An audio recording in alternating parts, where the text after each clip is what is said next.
সেনাবাহিনীতে সেনা কমছে এমন সতর্ক বার্তা দিলেন ব্রিটেনের সেনাপ্রধান। গত ৩০ বছরে অর্ধেকে নেমে এসেছে বলেও জানান তিনি। ব্রিটেনের সেনা সংখ্যা নিয়ে দুশ্চিন্তায় আছেন এই সেনাপ্রধান। নাগরিকদের সেনাবাহিনীতে প্রশিক্ষণ দিতে হবে বলেও সেনাপ্রধান সতর্ক করেছেন। তিনি বলেন, ব্রিটেনের উচিত ভবিষ্যতে ভূমিতে যুদ্ধের জন্য প্রস্তুত একটি নাগরিক সেনাবাহিনী প্রশিক্ষণ দেওয়া। জেনারেল স্যার প্যাট্রিক স্যান্ডার্স সতর্ক করে দিয়েছেন, শুধুমাত্র রিজার্ভ ফোর্স বৃদ্ধি যথেষ্ট হবে না। তিনি রাশিয়ার হুমকি তুলে ধরেন এবং অন্যান্য ইউরোপীয় দেশগুলি তাদের জনসংখ্যাকে যুদ্ধের ভিত্তিতে রাখার জন্য পদক্ষেপ নেওয়ার দিকে ইঙ্গিত করেন। যুক্তরাজ্যের সশস্ত্র বাহিনীকে সজ্জিত ও আধুনিকায়ন করার ক্ষেত্রেও তিনি আহ্বান জানান।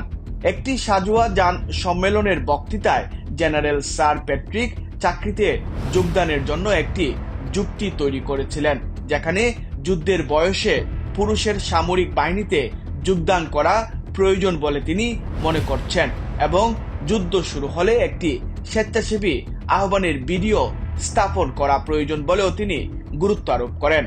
এটি প্রথম নয় যে জেনারেল স্যার প্যাট্রিক যুদ্ধের ক্রমবর্ধমান হুমকির বিষয়ে সতর্ক করেছেন এবং ব্রিটেনের প্রস্তুতির অভাব সম্পর্কে উদ্বেগ প্রকাশ করেছেন। বুধবার বিদায়ী chief of the general staff, সংক্ষেপে সিজিএস, বলছিলেন, ইউক্রেনে রাশিয়ার যুদ্ধ অঞ্চল দখলের চেয়ে অনেক বেশি ছিল এটি আমাদের সিস্টেম এবং জীবনধারাকে পরাজিত করা।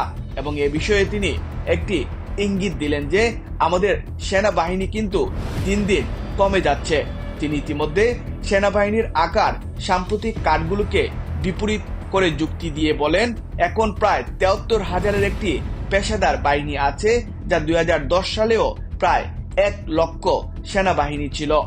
তার বক্তৃতায় তিনি বলছিলেন, ব্রিটেনের দ্রুত সম্প্রসারণের জন্য পরিকল্পিত সেনাবাহিনী এখন অত্যাবশ্যক। আগামী ৩ বছরের মধ্যে আমাদের রিজার্ভ এবং কৌশলগত রিজার্ভে বাজ করে ১,২০,০০০ জন ব্রিটিশ সেনাবাহিনীর কথা বলা অবশ্যই কোনো দিক থেকেই কম হবে না, কিন্তু এটিও যথেষ্ট নয়। তিনি বলেন, তিনি আধুনিকায়ন এবং আরও কিছু করার আহ্বান জানান। সশস্ত্র বাহিনীকে সজ্জিত করার ক্ষেত্রে এখনই গুরুত্বপূর্ণ এই পদক্ষেপকে নেওয়া প্রয়োজন বলেও তিনি বক্তব্য দেন। তিনি সুইডেন এবং ফিনল্যান্ডের মতো দেশগুলোতে নেওয়া পদক্ষেপগুলোকে তুলে ধরেন, যেখানে রাশিয়ার হুমকি আরও কাছাকাছি, এবং দেশগুলোকে আরও যুদ্ধের ভিত্তিতে রাখতে তিনি প্রয়োজনীয় পদক্ষেপ নেওয়ার জন্য অনুরোধ জানান। অন্যান্য জ্যেষ্ঠ নেটো সামরিক কমান্ডাররাও সম্প্রতি জোটকে সম্ভাব্য সংঘাতের জন্য প্রস্তুত থাকার আহ্বান জানিয়েছেন। এ ধরনের সতর্ক বার্তা রাজনীতিবিদদেরকেও নার্ভাস করে তুলবে। জেনারেল স্যার প্যাট্রিকের বক্তৃতায় প্রতিক্রিয়ায় যুক্তরাজ্যের প্রধানমন্ত্রীর মুখপাত্র বলছিলেন যে ভবিষ্যতের সম্ভাব্য সংঘাতের অনুমানমূলক পরিস্থিতি সহায়ক নয় এবং সেনাবাহিনীর জন্য এবং নিয়োগের ক্ষেত্রে একটি মডেল ঠিক করা প্রয়োজন, যা এখন থেকেই শুরু করা উচিত।